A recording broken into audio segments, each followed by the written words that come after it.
Let us study the stationary states and energy states.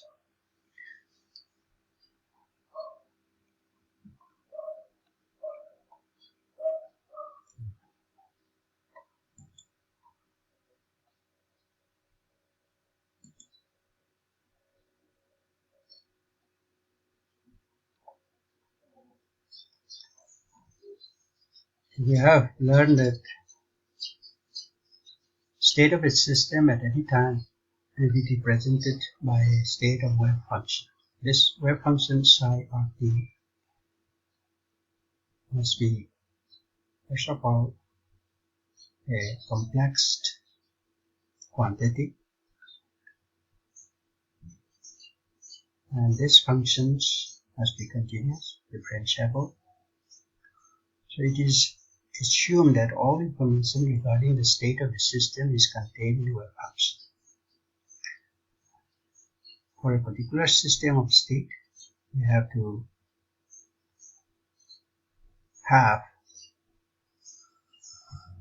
each on wave functions. Schrödinger asserts that IH cross del by del t of the wave functions is equal to Hamiltonian operator operating on the wave function. Here H cap is the Hamiltonian operator, and it is assumed, just for simplicity, to be independent of time.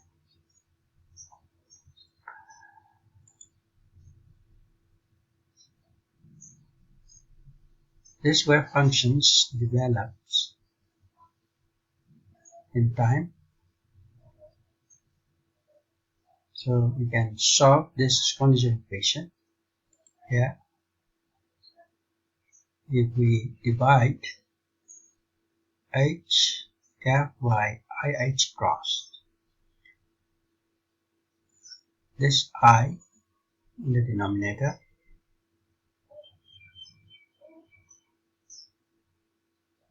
and if we make it in the numerator, it becomes negative, and bring to the left hand side so that it becomes positive. So this particular equation, del by t of psi of rt and IH cross H cross the wave function psi rt is equal to 0. This is a first order differential equation. Further, this is a linear equation. This has an important implications as well, because we know that any linear differential equation holds superposition principle, and accordingly its solution later on we will learn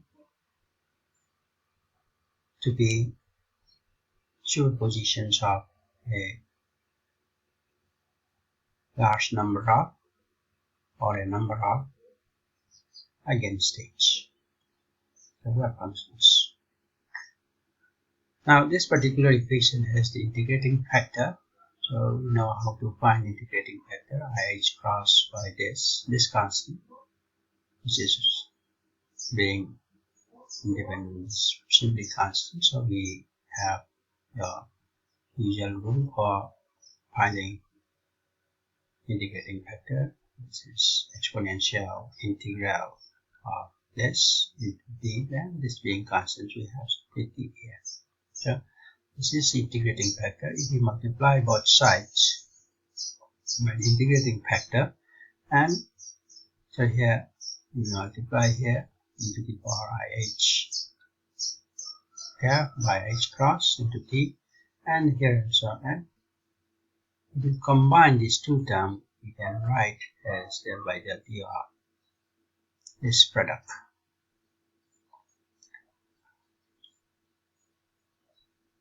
Now, these expressions can be integrated easily, and if we integrate over the time z of the t, we get e to the power, because here integration by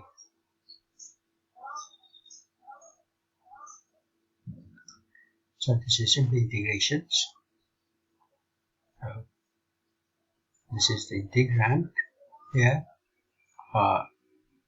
and if you differentiate by dt, then this itself will, and if you take the limit from 0 to t, then this first term is the upper limit, and this is log e to the power 0 being 1 here, so we get, and the simplification gives multiply both sides, the other side, and it becomes negative here, and this you can treat as the initial wave functions. So this is how a given wave functions, if you know the initial value of the wave function, then this is how it develops in time. Now we have another basic postulate of the mechanics. It states that to any self-consistently real-defined observable in physics, capital A, such as linear momentum, energy, mass, angular momentum, number of particles, the corresponding operator AK, such that measurement of A, that means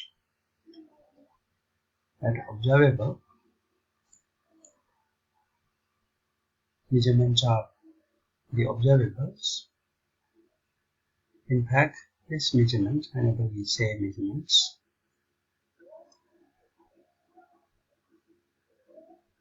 gives a value, real quantity, and this A is the small a, which is called the eigenvalues of A cap. This is your basic postulate. So here, for each value of A, there corresponds a corresponding state of eigenfunctions. So now, A cap operator on the wave functions is equal to A times the wave functions. This is an eigenvalue equation, and it should have a solution.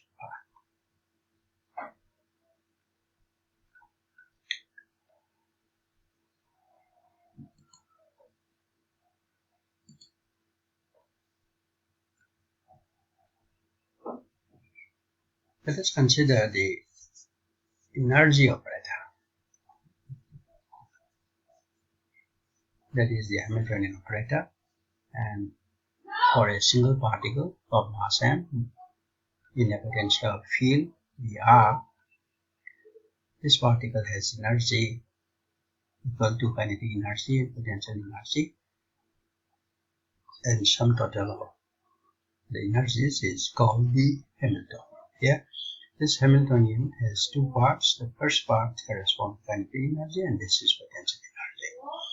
Kinetic energy for a single particle being half mv square, and we multiply denominator and numerator by m. So here m square v square, which is nothing but momentum square. So this is kinetic energy. And we can convert this being an operator, so we write the corresponding operator for momentum, linear momentum, which is equal to minus IH cross thereby the gradient minus IH cross gradient for three-dimensional case. So this is I being the imaginary, whose square is again negative, and H cross square by del square. Squaring is operator, which we can think of as a dot product. Gradient dot gradient, which is del square. The energy eigenvalue equations, here in the last part we write here the eigenvalue equation, we substitute here, then we get this particular equations. This is eigenvalue equation for the Hamiltonian. And this equation is called time-independent conditional equation. Now, a state in which expectations value of time independent dynamical variables. Expectation value of a dynamical variable, where the dynamical variables for simplicity is considered to be independent of time. If it is constant in time, then the state is called a stationary state. Here the expectations value is a usual rule for finding expectations value is complex conjugate of wave functions and operator, observables, operator, operation wave function, and we integrate over all throughout the space. Here we are considering integration in 3 dimensions, so that's why we have a cube here. Say this entire space, depending upon the situation, you can think of a entire space or a large volume. If this integration turns out to be a constant, independent of time, simply a constant, which is independent of time, then here integration is done over this space, not time here. And if it is constant of time, then this expectation value is said to be constant in time.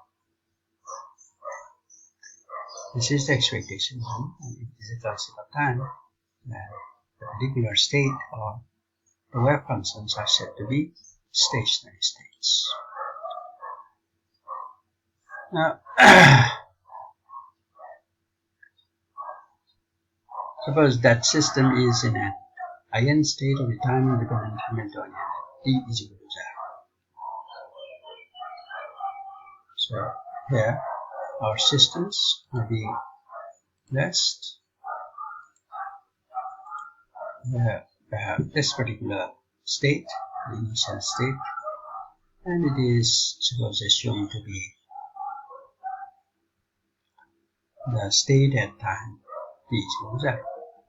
So if this initial state expectation value, we can observably, by usual rule, we can find complex conjugate for the wave functions at initial time, operator A, and wave functions at initial time. So integrate over entire space, here we get an expectation value at the initial state of the observable A. At a later time, the wave function, as we derived earlier, is given by this expression. It develops in time, so that the expectations value of the observable becomes complex conjugate of the wave function at time t, A, operator, psi, integrating over the entire space, and we substitute psi rt by this value. Here one negative complex conjugate of this, because this is psi. If you take complex conjugate, it becomes positive, and we multiply these two exponentials. It's simply e to the power 0, this is 1, and it turns out to be equal to expectation value at time t is equal to 0. So this particular equation states that expectations value at initial time is equal to expectation value at time at an arbitrary time. That means it's independent of time.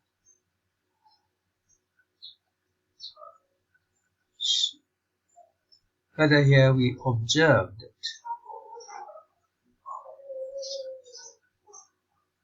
energy eigenstates or eigenstates of the Hamiltonian, time-independent Hamiltonians, are stationary states.